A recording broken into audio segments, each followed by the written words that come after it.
Hello, hope you're well and welcome along to the Adam MacDonald view from Seagulls Central. I'm Adam MacDonald and thank you so much for putting this on today. I really appreciate it. After Brighton beat Tokyo Verdy 4-2 in their final pre-season friendly in Japan as part of the Japan tour, before we continue on to our final couple of games before the beginning of the Premier League season. And we've got so much to get into today. A really good result, a tough test, many talking points, and overall just, capping off what's been an excellent trip to Japan, a brilliant pre-season tour, both on the footballing perspective, from a commercial perspective, from a kind of match day experience. It seems like it's been an unbelievable experience all around, from the club and from supporters and, supporters in Japan and those who flew over from the UK. It's been brilliant. And, another decent looking performance from Brighton earlier today, and looks promising. I think we're seeing more signs of this kind of Hürzeler side, and we're getting some more ideas about what we can expect going forward. Obviously, we're not getting all of the kind of the top players in the side, your Lewis Dunks, your Pascal Grosses. We're yet to see players like Weaver, and obviously Bart Verbruggen hasn't played yet, but we're getting a good idea of I suppose the fringe players. I guess that is what pre-season's for, but also just the kind of general style of play for Fabian Hürzeler and kind of what we can come to expect this season. So yeah, an interesting test today, and one that I'm really excited to get into. As always, thank you so much for tuning in. I really appreciate it. If you haven't already, please do subscribe. We'll be posting after every single game this season, and if there's ever a big talking point outside of a kind of game itself, we'll be jumping on and bringing you as much as we can. I've also got some interesting plans in the pipeline. That always sounds a bit mysterious when people say stuff like that. I mean, it makes it sound more grander than it is. It's really nothing that interesting. But some stuff that I do want to drip feed and bring out and do more things content-wise as part of this. So please do subscribe. It really means a lot. And get involved in all the ways you can. Drop a comment. Let me know if you agree or disagree with me, as always. So we'll get into the game, obviously. It was similar set of players really to the game against Kashima Antlers on Wednesday. 2 11s were played for each half of the match, and we essentially got a swap over at half time. We were seeing players, essentially the same players. The first half, we had JP and Veltman in a back four. The second half, we had a Fire and Webster in a back four. It was really good to see Adam Webster back. Obviously, he didn't feature in that first game of the Japan tour against Kashima Antlers. He came back in at left centre-back. I thought he looked pretty decent. It was obviously good to see him back, a player who's struggled with injuries, and I think there's a little bit, talking point around his future going forward. I've certainly been one who has questioned it, but I think on the balance of things, I think he's going to be a great player to keep around this season. I think he's definitely still capable of playing very decent Premier League football, and I think he's going to be a valuable asset as we move into a period of transition. So it was great to see him back. Mitoma was made captain for his kind of first half appearance, so he was able to lead out the teams, as you'll have seen if you watched the game or listened to it. He was able to walk the teams out and exchange the kind of the little flag thing at the start of the game and get all the photo ops. So that was a nice opportunity for him after what's been, a really good tour for him. And he's been the poster boy, as you'd imagine, and the player who's been put forward for every interview. And fair play to him. It must have been a lot, but a nice little touch for the fans to get that experience, to see him leading out the team and then him doing it in his own country's national stadium. So fantastic all round. So we'll get into the first half. So the first half it was quite an interesting setup actually. It looked at times, I was trying to work out whether it was kind of a 4 at the back or a 3 at the back. I think at times it looked like a kind of 3 at the back, 4 in midfield, 3 up front kind of thing. Other times it kind of looked like a straight 4-4-2. So we had players like Andrew Moran, who I think for large spells was playing at kind of a right back position, but then also kind of came into midfield at times. I think it might have been a kind of out of possession, in possession thing. He was obviously playing alongside Malik Yalkule, who we saw on Wednesday, and I thought was very impressive again. The 18-year-old, I thought was really good again in this game against Tokyo Verdy. I'll talk more about him later, but that was the kind of midfield options we had, and I thought that was really promising.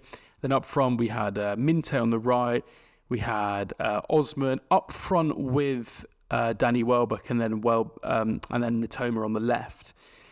And it was quite nice. I think for me, I wanted to see a little bit more from Ibrahim Osman, and I thought maybe him playing up front in this game would have been a good opportunity for that. I don't think in the Kashima Antlers game he he did much, but then, you can't really judge a player too much on pre-season, particularly when they're trying to get up to speed. I'm still trying to personally work out what position I think he's best in. I can't quite tell if he's kind of a winger or an outright centre forward. I think we saw him in the Kashima game drop deep at times and playing kind of a 10 position. It'd be interesting to see if there's a game that kind of where he's going to really light it up in this pre-season, because it seems like he's certainly got the ability from all the reports we've heard, and you can see it from the flashes and the touches and the kind of flicks and hold-up play he's been quite good at. But I'd like to see him kind of look like he was maybe kind of in his own position a little bit more, and it'll be interesting to see whether that is kind of out wide or up front. He's spoken about how he sees himself as a player who can play across the forward line, across any kind of the 4 front positions that you'd get, 4 or 5 front positions that you'd get. So I don't think this Tokyo Verdy game either, to be honest, was his finest game. I don't think we got to see the best of him. It's always difficult as well when you're playing kind of just 45 minutes, but I thought it could have been a good opportunity. Look, he looked decent, and I think it was part of an attacking unit which was very polished. I thought, I know, it's easy to say this against kind of lesser opposition, that aren't Premier League standard, but I think our front line does look very accomplished at this stage, and with the ability to kind of mix it up so much going into the season, I think that's going to be so valuable. And, players like Osman might be given the space to kind of, have an opportunity to bed themselves in a little bit. If we've got players like Minteh and Kose Djibri and obviously Mitoma and then Ciso coming back, Sarmiento, there's so many options. I've probably forgotten someone there. Welbeck, of course, Ferguson, there's so many. It's going to be able to be mixed up so much. So I don't think that's so much of a worry, to be honest. You can definitely tell there's a talent there. But I'd like to see a little bit more of that maybe in the next game against QPR next Saturday. I think that'll be a good opportunity for him to show that, really. So if we get into the game, quite early on, we'll just get straight into the goal. We scored a goal from a corner. Who'd have thought it? After, obviously, Nick Stanley leaves for Norwich midweek. I think it was just before the Kashima Antlers game. It was confirmed he was leaving for Norwich. Have the club actually confirmed that? Or has it just been on the Norwich end? I don't know. I'm trying to remember. I'm not sure if they have. But yeah, it's ironic, really. The week he leaves, we become pretty decent at corners. And I know, one of Hürzeler's new assistants, I have to get his name. I actually follow him on Instagram, so it's bad that I can't remember his name off the top of my head right now. But I've been seeing a lot of his posts, and he put a post up, earlier this afternoon after the game, kind of with his reaction to on the bench after that set piece goal was scored in the opening stages, and you can tell it meant a lot to him. And I quite like that. I think it's good that we've got a kind of coaching setup now that really, really emphasise set pieces. I'm not saying De Zerbi and his team didn't. Of course they would have. But I think it's the fact that one of the first things that Hürzeler said when he came in was that set pieces are such a massive part of my philosophy, and I really want to make the best of that. And we're seeing that coming to fruition in the early stages. You can tell it's either we're getting a lot luckier than we were, either we've got some better set piece takers this season. I'm thinking players like Barco taking corners might be a better option going forward, or it's just brilliant coaching early on that's coming to the fore. There was a chance later on in the game after Van Hecker scored that goal from the corner, where I think it was Welbeck. He had a header from a corner, which was a brilliant header, bullet header, and if he just sort of headed it a bit better, it would have been another goal from a set piece. And I think it's good that we're kind of seeing more of these opportunities coming. And I think I quite like the idea of us becoming a set piece team. I think the one thing that kind of frustrated me a little bit with De Zerbi's tactics, I mean, I love De Zerbi. I think our greatest ever manager, but our best ever manager, maybe not our greatest. The greatest probably Chris Hughton, in my opinion. De Zerbi, our best ever manager, but I think one of the downsides I've found in his style was it did feel like it lacked that pragmatism a lot. We weren't really great at managing games. We weren't great at kind of, particularly in those European two-legged ties, managing the occasions very well. We couldn't really kind of shut up shop when we needed to. You think back to games like Luton and I think it was Fulham and Bournemouth, where we just got battered and you felt like we could have shut up shop. It feels like maybe under Hürzeler there's going to be a bit more of that pragmatism. And obviously set pieces come into that. We weren't great at set pieces under De Zerbi at both ends of the field. So I think this is really promising that going forward we're going to have a setup which lends itself to set pieces. I saw a stat that we last season we were the shortest team in the Premier League. I mean, whether that is true, and I think that was an accurate stat. And I'm just thinking this season, obviously, we've brought in a bit more height in players like Weaver, who's pretty tall, Ibrahim Osman as well. So maybe that can kind of help as well from a set piece situation at both ends of the field. But I think that's really assuring. So yeah, JP Van Hecke scores the first goal. We can call it a goal from a corner, a goal from a set piece. If we're being completely honest, it wasn't like an amazingly worked set piece, was it? It was kind of, the ball didn't really beat the first man. It just about did. It kind of got flicked on a bit haphazardly. And then it kind of knocks back to JP, who, Fox in the box style, just sees the ball land at his feet and he finishes with aplomb.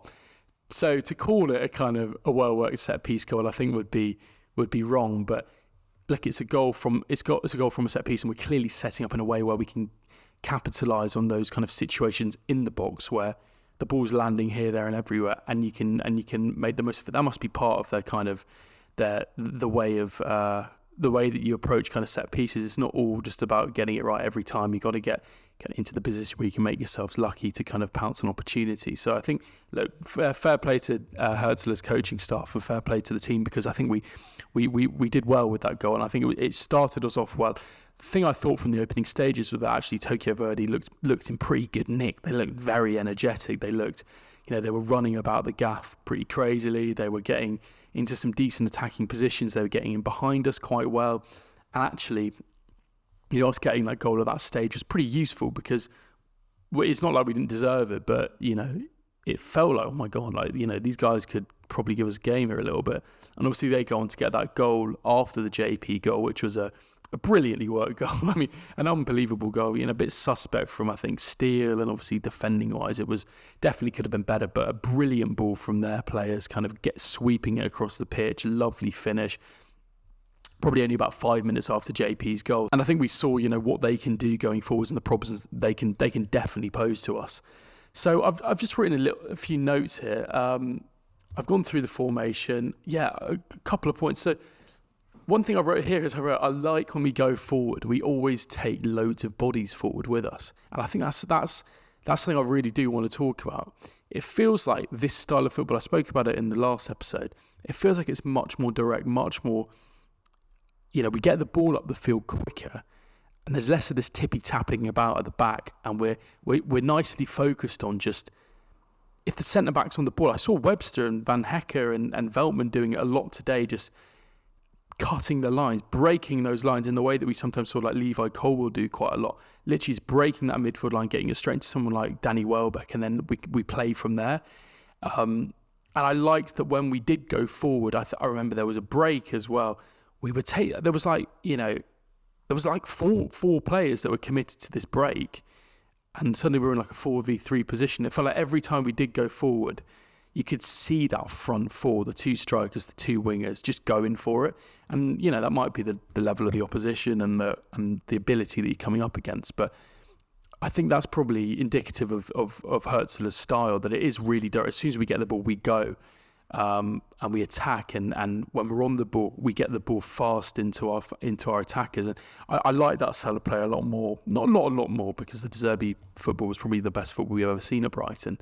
But I think that's really promising. I think it suits our players as well. We've got really dynamic wingers on both sides. We've got centre forward in Danny Welbeck, who can hold the ball up so fantastically. And I think that's going to play into our hands this season. I did want to talk about that as well. There was another note that I wrote. Loving Danny Welbeck's link up and hold up. I think this pre-season, I'm not going to say this pre-season I found a newfound appreciation for Danny Welbeck. I've always been a massive Danny Welbeck fan, and I think last season when people were kind of getting into him a little bit, I remember I put a tweet out once saying, Danny Welbeck was a man of the match for a certain game. He didn't score, he didn't do anything particularly amazing, but he was holding the ball up brilliantly and kind of linking up play, and I got absolute pelters for it.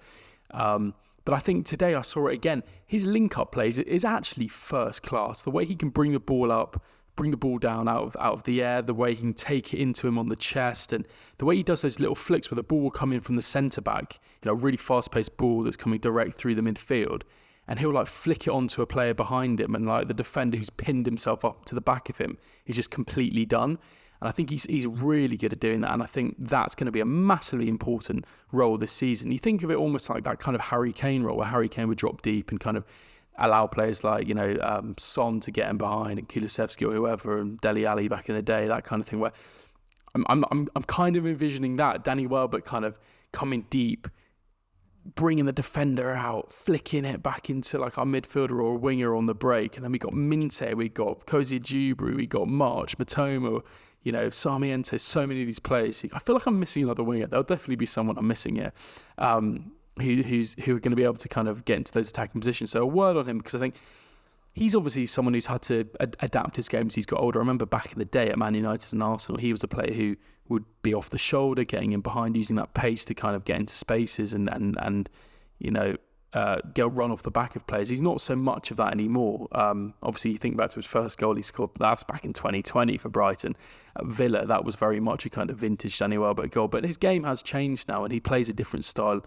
And I think that really suits us now. And I don't, he's got similarities to Evan Ferguson in some respects. I think Evan Ferguson's also pretty good at that. But Evan Ferguson definitely has that kind of dynamism a little bit more, and that ability to kind of get beyond and get in behind a little bit more. So I think that's that's a massive positive as well. So another couple of talking points I want to talk about. Obviously, so we had some really good goals in this game. Jeremy Sarmiento scoring a cracking goal. Fair play to Buonanotte, who got the ball forward really well on that goal. And Sarmiento it pops off to him, and he hits it with a really sweet strike, low into the left-hand corner. Instant reaction, didn't probably have much time to think about it. I think that was to make it 4.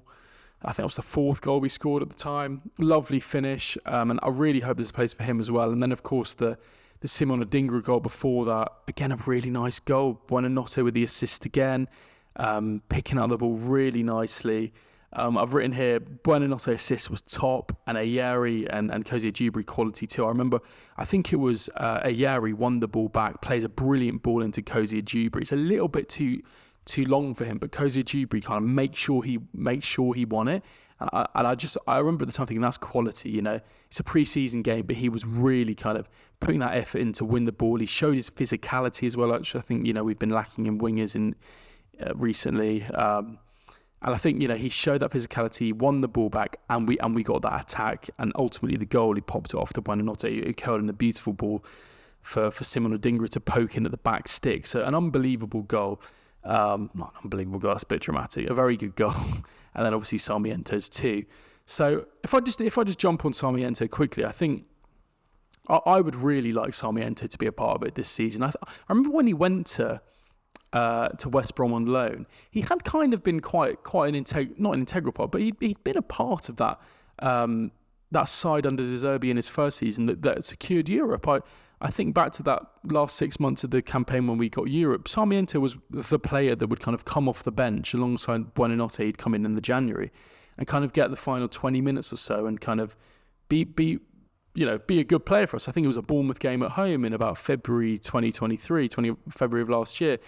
And he scored in that game. It was really good. And, I think it seems like that loan was perfect for him. And going out on loan last season, obviously the first one not so successful, but that second loan where he was able to get in the goals and assists and be the main man as part of a really, really good season for Ipswich. He's come back, and I think he is ready. And whether he's going to be a player who starts every game, I doubt it. We've got a lot of attacking players, but I think there's definitely a place for him, a player who can play off the left, obviously off the right, plays a 10 as well, a player who's really direct, can take the ball, low centre of gravity, dribble past players, loves a shot as well. I think he's shown a maturity to his game now, which is really good. He seemed a little bit direct and kind of nippy and ratty at times when I first saw him, and he seems a lot cooler now, a lot more calm, like he's making better decisions on the ball. And I think this season I think the club will keep him on as part of the first team this season. I imagine Hürzeler does really like him, and I think the only trouble is there's so many players now in that attacking position who look really, really good. But we've got so many options now, and I think I do hope that Sarmiento is a part of that. On the flip side, obviously there's so many rumours at the moment around Facundo Buonanotte potentially heading off to Feyenoord on a loan deal with an option to buy. And I think it looks like it's caused quite a bit of debate among the Brighton fans kind of over the last few days, particularly on social media. from my perspective, I think a loan is something he really does need. Now, whether a team like Feyenoord would be the best kind of loan for him, I'm not so sure. I'd wonder whether like a championship loan in a bit more of a physical league, understanding that English game a little bit more. I know that sounds a bit kind of cliche, but I think that could be quite useful for him. Although, alternatively, kind of Feyenoord playing a similar style of football to Brighton, in a league which might give him more space and time, could be quite useful for him, kind of, in just terms of giving him confidence. And you look at players like Minteh going on loan their last season from Newcastle and clearly doing really well there. I think that loan is really important for him. And if it were me, I know there's lots of people have been saying we can't get rid of him, we can't put him out on loan, we can't sell him. For me, I think the loan is the perfect move for him. I think Feyenoord would be a really good move. I think a loan to buy would be a very good option for Brighton as well. I think you could do a similar thing as to what they've done with Undav, and you could bang in, a decent fee. I think if you put in like a loan with a 25 million buy clause at the end of the season, or if he scores a certain amount of goals, it goes up to this price and then this price. I think there's so much potential there with Buonanotte. I remember when he signed, I was so excited. And you see these flashes. You definitely see these flashes with Buonanotte. But I think I'm going to make a prediction. I don't think he's ever going to be a player who in the Premier League is like that showreel that we saw before he signed, where he's dribbling past players and banging it in the top corner, thinking it's the second coming of Messi. I don't think we'll ever see that for him in the Premier League. I think if we ever see him really flourish in the Premier League, it will be playing in that kind of David Silva kind of role, Bernardo Silva kind of role. That number 10, kind of a left of a 3 in midfield or something, where you're kind of feeding things in, kind of doing things like he was doing today, where he was floating in a really nice ball into the box and making an assist. I don't think we're going to see. I just think that physicality isn't there with him, and I think we probably would have seen a few more flashes of that now. I think his ability to dribble past players, I think he can't do that in the Premier League at this moment. So I wouldn't be hugely opposed to him kind of going out on a loan to buy. I can see why so many fans want him to stay. He's clearly prodigious talent, only 19 years old. But I think that's going to be a really interesting one to see how that develops. Equally on this point as well, I think Ayari is an interesting one to talk about. Yasin Ayari, who when he signed, I think it was the same time Buonanotte signed, wasn't it? It was the winter, January, February time of 2023. Kind of came in towards the end of the season. I remember he came on in a game, I think it was the Liverpool game in the FA Cup, where Mitoma scored that amazing goal.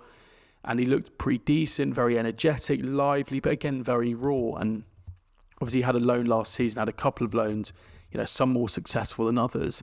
But I think we're seeing him at the moment in these two games looking really, really good in that midfield, particularly at the moment where we're kind of, there's so much talk about players like Billy Gilmour and Pascal Gross moving on. I would feel quite worried about that, because they were two of the players who were starting in midfield for us every week last season, pretty much in the tough times where we only had those two. But actually, I think a midfield would kind of for Baleba, and then someone like Yasin Ayari as well as one of the kind of many backups, I think would be really good. I think on the left side of a midfield 2 or even a midfield 3, I think he could be really good. Energetic, loves a shot, can get stuck in really easily, can run like a dog. I think we've seen in this pre-season that he's made his case really to play these final 2 pre-season games to be a part of this squad at least going into that first kind of few games of the Premier League. Whether that means he becomes a player that we use in the Brighton squad into the whole of the season, who knows? But I think he's definitely within a chance of being on that bench in the first game against Everton, coming on perhaps. And I think that energy in the Premier League, I can see him being a Premier League player. You can just see it by his style. And I actually really do hope he gets his opportunity. I was pushing for someone like Moran in the last podcast. I was saying I could see him. I'd love to see him being part of the team, the first team. I can understand why he might not be this season, just stylistically and kind of in terms of his pathway and development and leagues that might suit him and stuff, a bit like the Buonanotte thing.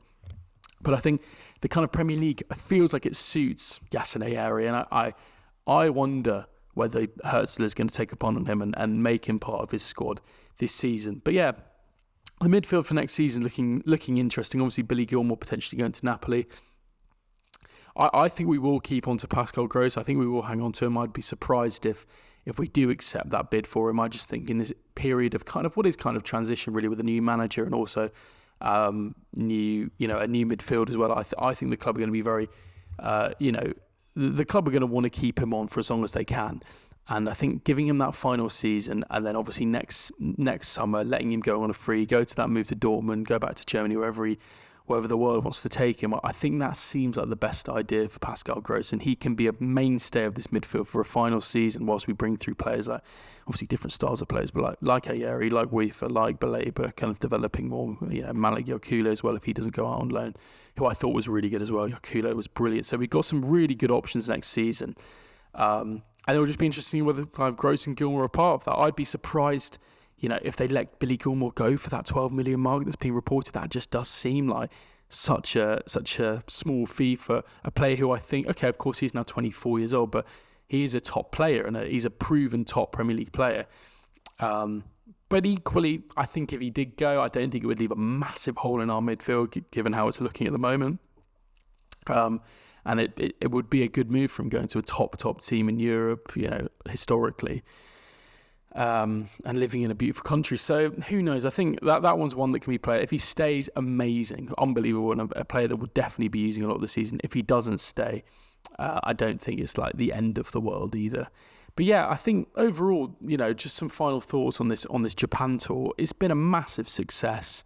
It seems by all accounts. Obviously, I haven't been there, but seeing all the pictures, videos, the video reports from people like Brian Owen and all the fans sending their content over and photos and videos and even just like nights out and bars and restaurants and all this kind of thing. It just looks so good. And it seems like there's been such a love for it from the kind of British fans going over, but the Brighton Mania over there from the Japanese fans has been amazing to see. It's been so good. And I heard Brian Owen talking about how they're not just been kind of the football club that they've been promoting out there. It's been about promoting the city as well. There was kind of a mock-up Palace Pier over there as well that kind of tourists were getting their photos taken on and stuff. So I think on so many levels, the club will be pleased with this, from the shirt sales to just the vibes. I think so much of this has been a success, and on the field, it's given Hürzeler a chance to really get into this squad and see more of it, and get a greater idea of how things are going to look as more players begin to come back next week from international duty, etc.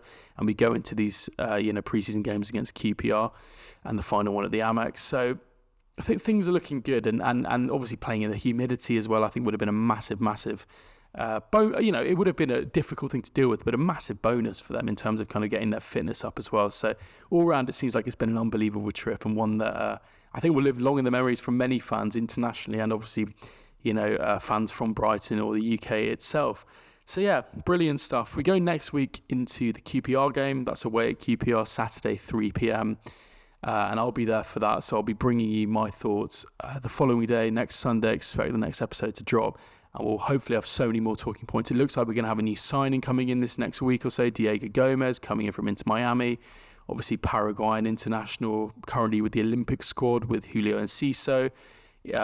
Provided the assist for Enciso when he scored that unbelievable goal on Saturday at the Olympics in the Parc des Princes. So, yeah, hopefully we're going to be getting a new signing this week, and who knows, maybe even more than that. So we shall see. But yeah, a good game today. I think we learnt a lot, and it's set up nicely for our final two preseason games.